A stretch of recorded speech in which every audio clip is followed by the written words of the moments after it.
Welcome back to Season 2 of the Street Angel podcast with myself, Angelo Thomas.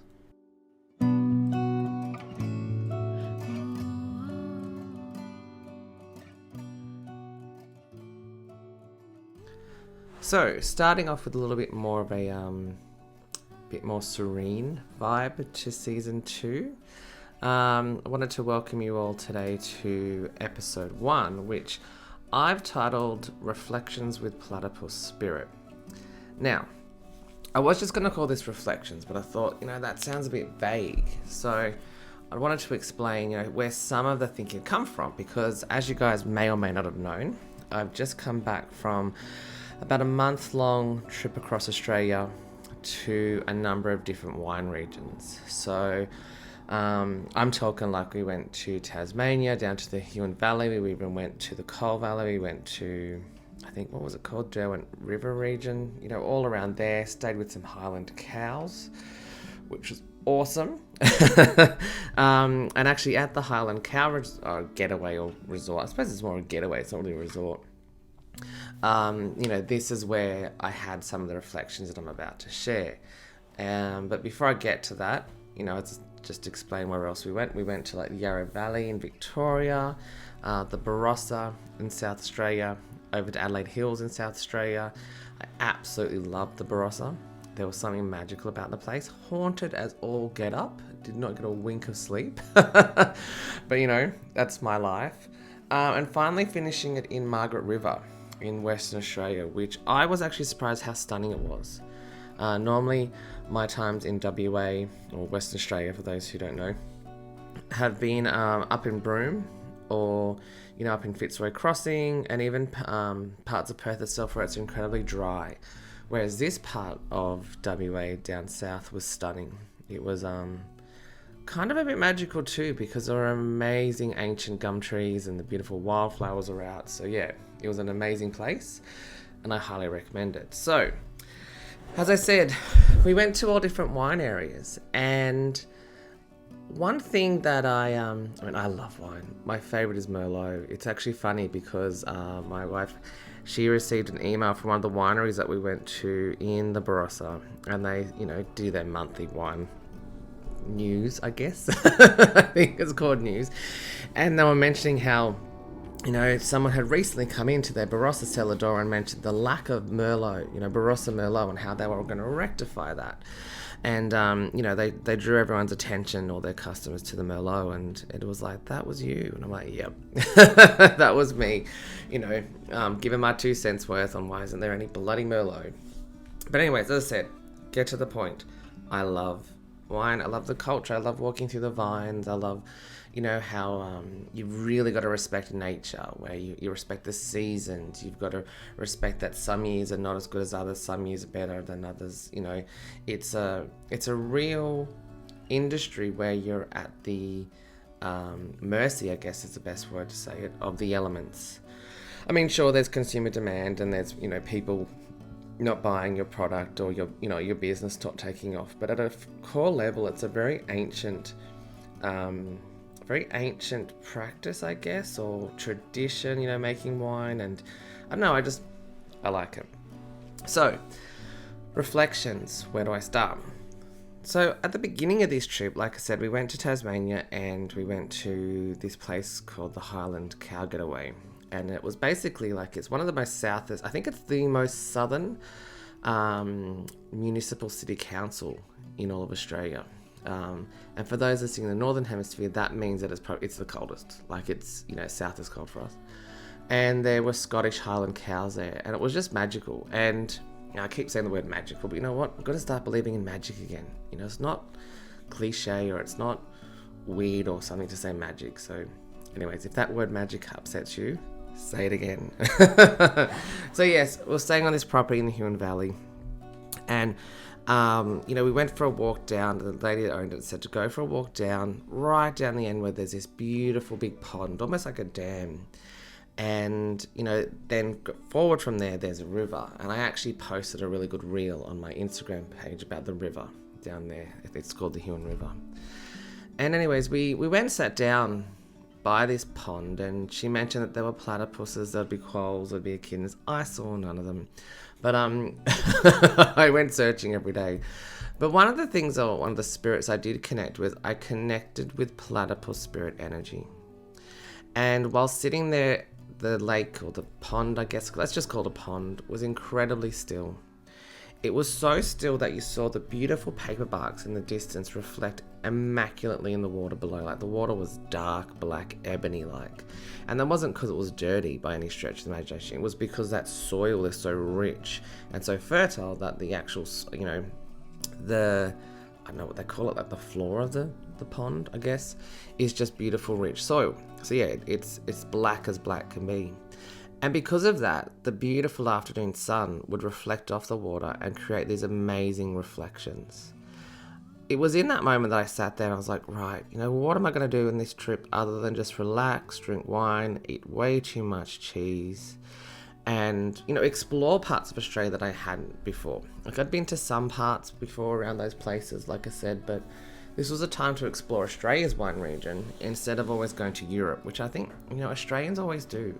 I read somewhere the other day, I don't know if it's true, but pre the virus who shall remain nameless days, that there would be more Australian tourists leaving the country than international tourists coming in.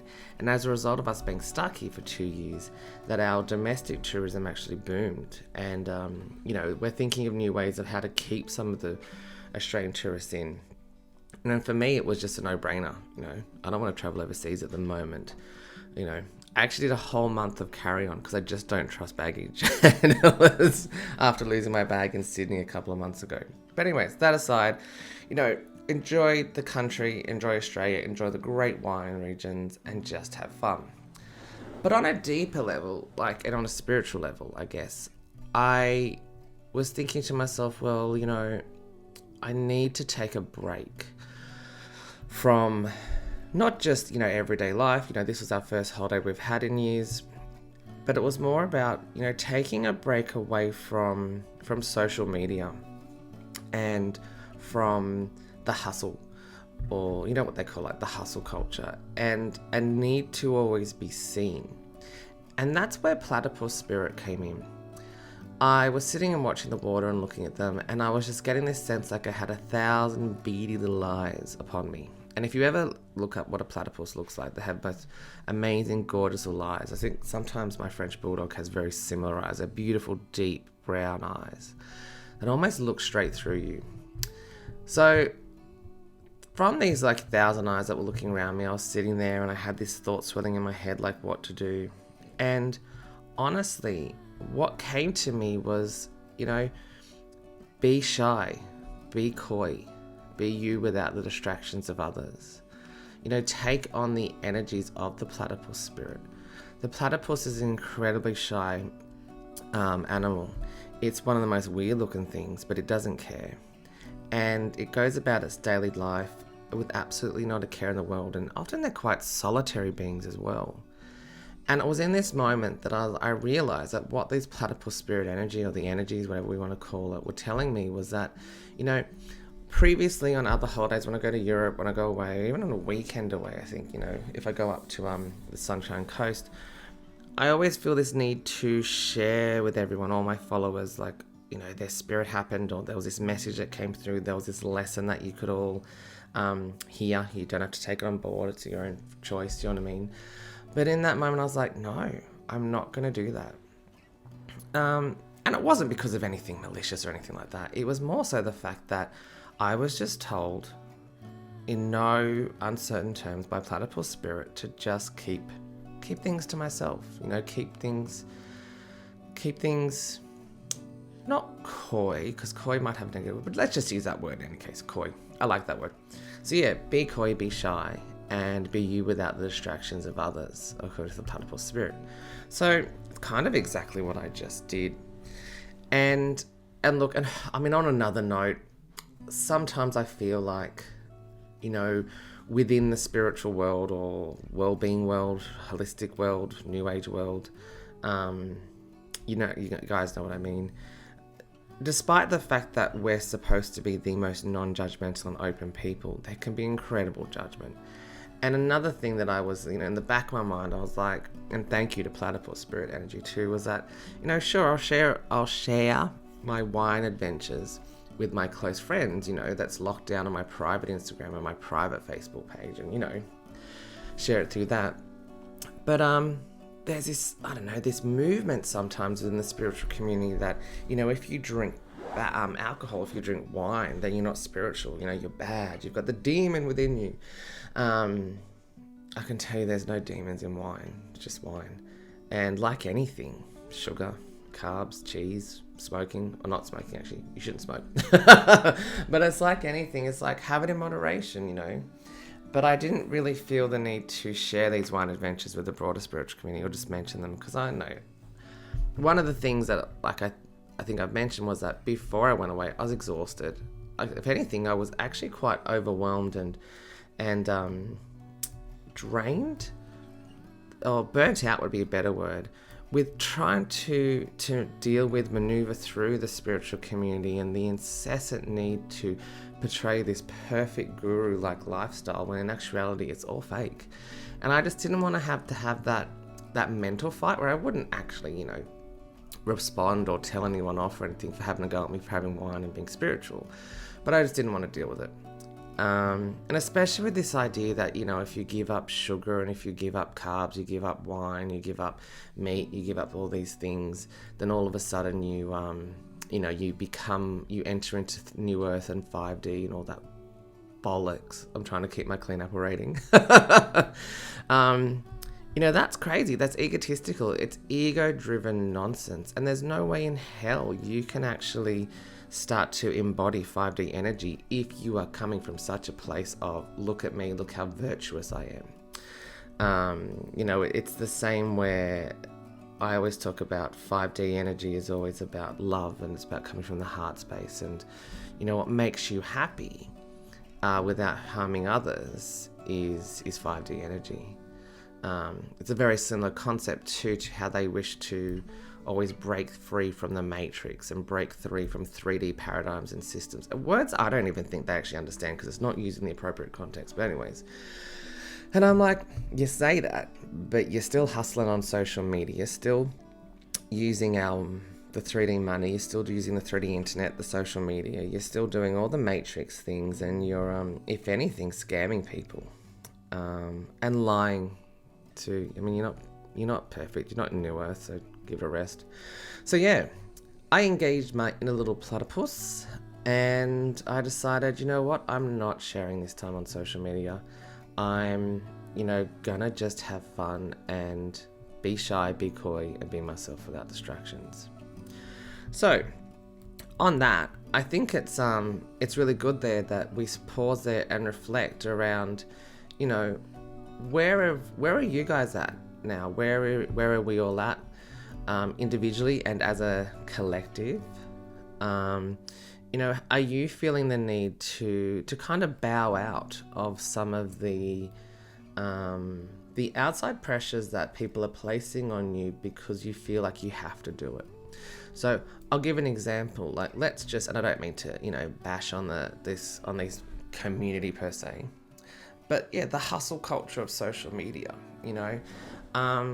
how are you feeling about that? Do you sometimes feel like you get swept up in this idea of, I've got to break free from the 9 to 5 and I've got to show up, and then abundance shows up and this stuff and that stuff, and how do you feel about that? Is it working for you? Which is great, but if it's not working for you, that's also great. I don't do readings as much anymore, mainly because I have to focus on my writing. But I did do a session for a lovely lady yesterday, and this was a favour of a friend. And look, I don't remember much in a reading, but I did remember writing down some notes for today to share. And one of the main concepts or messages that came through was, they said to me, I keep doing the work. I keep doing all this work. I'm doing the work. Everything's chaotic around me. There's change happening.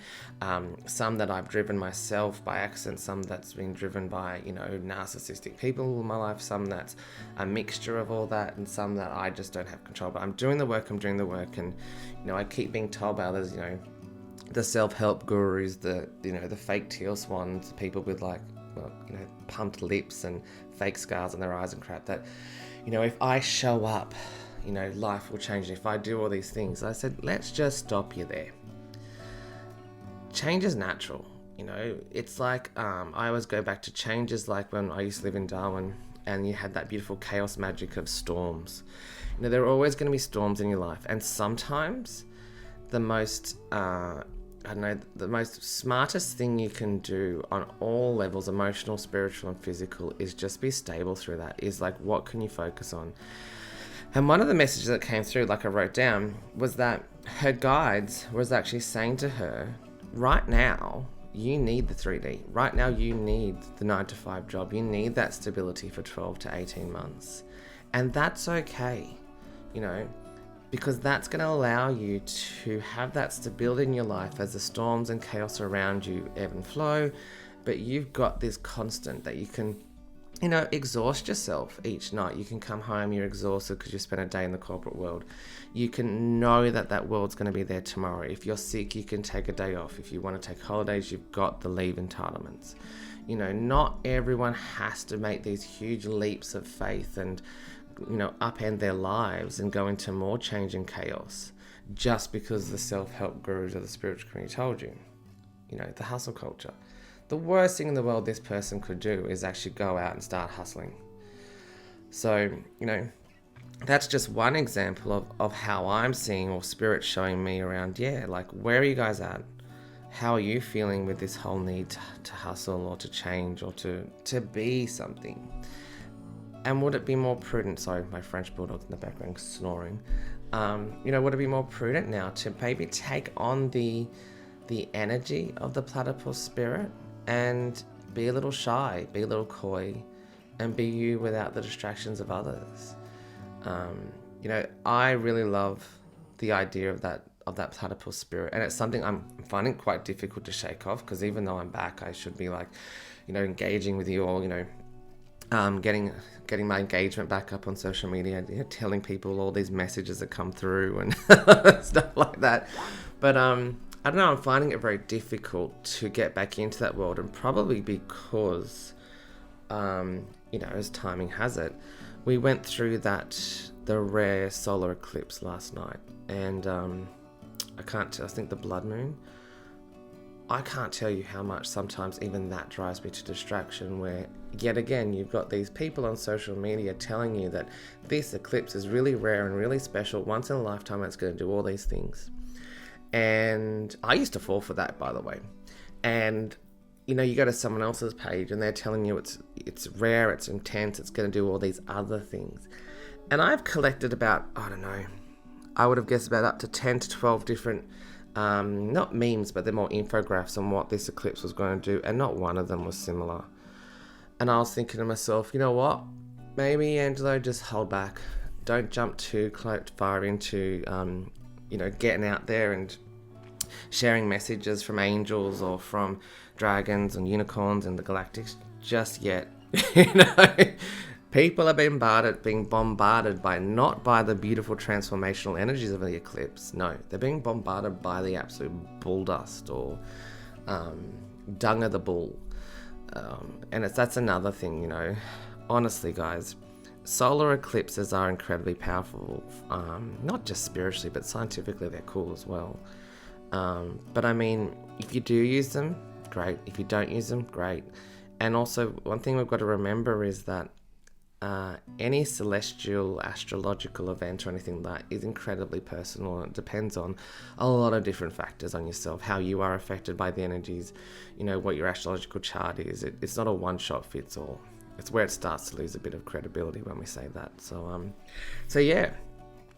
Sorry, I went down that rabbit hole then of the eclipse. But yeah, it's one thing I'm actually really struggling with, to get back into this world of the sharing and the hustling and the that community online, because I just feel that we're really shifted away from the ideal that we spiritual journeys are incredibly personal. Oh, I just hit my elbow. And we should be looking more inside of us, what affects us individually, and then what we feel resonates with the collective, sharing that, but not always feeling the need to share every single eclipse and every single ritual and, grasp onto every straw. So, that's my rant. That's my fill to get out of my system. So, just quickly to wrap up before I move on to the next bit. Now, how do you guys feel? Do you guys feel that sometimes you just want to press pause and you just think to yourself, yeah, that platypus has got the right idea, or the spirit's got the right idea? It's time to be a little shy, be a little bit coy, and be a little bit myself, or a little bit you, without the distractions of others. I highly recommend it. A month away from it has really shown me that I will change up things, not just on a business level, but on a personal level. And really stay true to myself in that I am a medium who speaks to angels, and from that, dragons, fae, unicorns, spirits, Passover loved ones. I will not get distracted with, going down the track of sacred cacao, or this ritual, that ritual, or, just basically getting distracted with having to offer every service under the sun and having to seem incredibly relevant because there's a new trend coming. I'm going to be the platypus. I'm going to do what I do well and just stay in my little pond. And as that pond grows, so be it. If it grows, if it ebbs, if it flows, fantastic. So that's the reflections part.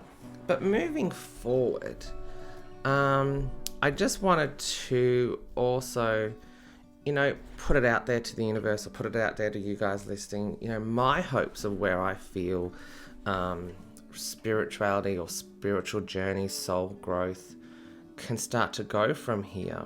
And that would be where we go back to its purest form, where our souls go through so many incarnations on so many different worlds and earths and dimensions that we are constantly learning in a way, on a grand scheme, but at the same time we're here on this earth for no other reason because the earth allows us. And how do we get that beautiful balance between living here, enjoying everything that nature has to offer us, working in sync with nature and being, while also going through that deep soul growth? And I feel that that's where spirituality could head, is where we take it back to that beautiful individual approach. And what works for me does not work for you, and that's fantastic. But where we come together and share, it's very much from a point of view of that we're sharing from the heart space, and we're not sharing from the ego space. So if I was to share a workshop or share a course with you, it wouldn't be because, look at me, I know all this stuff, I'm the guru. The day the guru is dead, by the way, I guarantee it. It's more of a sense of, this is what Spirit has kindly offered to show me, and they've asked me to share it with you, and I'm sharing it now with, of course there'll be an energy exchange with money. There has to be. We can't skip the 3D. I need to buy my wine somehow, guys. But it will be because I'm sharing it from a student perspective. Student to student. I'm a student of Spirit, and I share that with other students of Spirit, or students of the soul, really. It won't be because of I think that I'm the leading expert in dragons, or I'm the world-renowned expert. I can't stand it when you hear people talk about that. World-renowned this, leading that. No. Let's start to share from a point of view of, from student to student.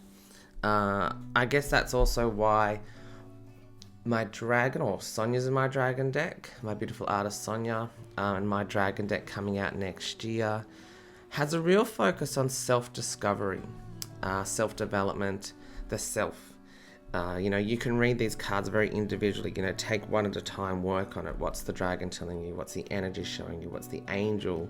How does the angel connect all the dots and all that? It's one of those decks where it's all about inward lookingness. And I'd much rather have someone buy like a $20 or $30 deck and go and do the self-work in their own time, in their own way, in their own space, at a safe pace, than forcing thousands of dollars of courses, work, and programs over the top of you and standing up there and saying, this is what dragons are or aren't. No. It's up to you to decide that. So that's my hope or wish, is where we move forward as a spiritual community, where we move forward and really do engage that 5D aspect of the heart space. When you talk about, some people talk about heart chakra, I talk about it from the heart space. It's when you do anything from a space of your heart, that's where your 5D energy comes from. That's where it glows. And that's where I'm hoping that we can really move forward and kind of break away from the need to be the hustler, be the kings and queen culture, and, collectively lift each other up.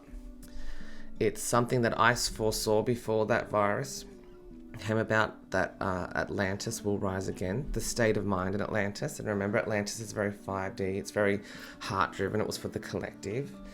And it was very much something that I still see today, that Atlantis still is rising. We can still get there, guys. We just need to, think more in the heart, speak more from the heart. I always say that, mathematics is the language of the universe. It's how atoms come and go. It's the energy. It's, the geometrical patterns. But love is a language of the divine. And, that's how I feel we're going to go forward, is to start speaking the divine language. And, yeah, I just genuinely feel the world will be a better place. Now I'm going to start getting all hallelujah, but I'm not. It's, even when you're dealing with spirits sometimes, like, I will share some stories, like in the Barossa where I couldn't sleep and I had this incredible nature spirit, very golem-like energy. I couldn't for the life of me move this bugger on, but when working with my friend David, who I'm going to get on the podcast hopefully next week or the week after, we both operate from the state of, if a spirit doesn't move on, then don't blast it, don't banish it, don't be like the TikTok witches and be like, I'm going to banish, and come from that ego-driven space. We just simply poured beautiful golden, silver energy around it and showed it love, showed it the light. It did not know what hit it, and it did move on. It went on to another space, and that's where I feel I'm going to try and project more in my spirit work, is that, coming from a place of protection in the light, you're always protected. When I clear, I use the light, I use love. And that, and when I share things with people, it comes from my heart and what lights up my world. And if it resonates, it resonates. If it doesn't, it doesn't. It's fantastic. But, don't be expecting me to do some abundance workshop or something with like thousands and thousands and thousands of dollars. Probably shoot myself in the foot there, but who cares? One of the other things that I did find on reflection with Platypus Spirit over that month away is that also don't let people tell you that you have to do 100% of your vocational work, say, your job, as being in the spiritual community. So many people are judgy out there that, that person works in corporate still, but they claim to be spiritual. You got to get off the grid, you got to do all this. No. Even I'm thinking of maybe, devoting some of my week to do some other work that has absolutely nothing to spirit. I'd love to work for an organisation like, Animals Australia, or heck, I'd even like to open up my own wine bar. It's all about balance, and it's all about coming back to that we're still humans. And it's that thing, we are still on this earth to experience human earth while still going through that beautiful big soul journey at the top. So how we individually balance it ourselves is purely up to us. And let's not tell anyone else how to do it. Sure, live by example, inspire others, but at the end of the day, be the platypus and just be shy, be coy, be you without distractions. So, it's been a bit of a long one, sorry, but on that, I am glad to be back doing this podcast work. Remember to follow me on Instagram at @the.angelothomas to find out when more episodes will be dropping, plus to find out more about the Dragon deck that will be released next year. If any of you guys out there have any thoughts, reflections, ideas, disagreements even on this episode, let me know. If you'd like to hear something particular about what's going on with the energy at the moment with spirit or any topic, hit me up. Like I said, I will love to have my friend David, who is an amazing spiritual worker, healer, energy worker in the Northern Territory soon, to talk about the 5D world, pretty much anything else Spirit wants to talk to us. But yeah, so until then, be kind to each other, be polite. If you want to have a glass of wine, do it. If you don't. I don't know. If you want to be spiritual, be spiritual. If you don't. Honestly, be whatever you want to be. Just consider the lessons of the Platypus Spirit and just be you. So thanks, guys, and remember to subscribe, share the podcast too so many people hear it, and yeah, look out for next week's. Thanks.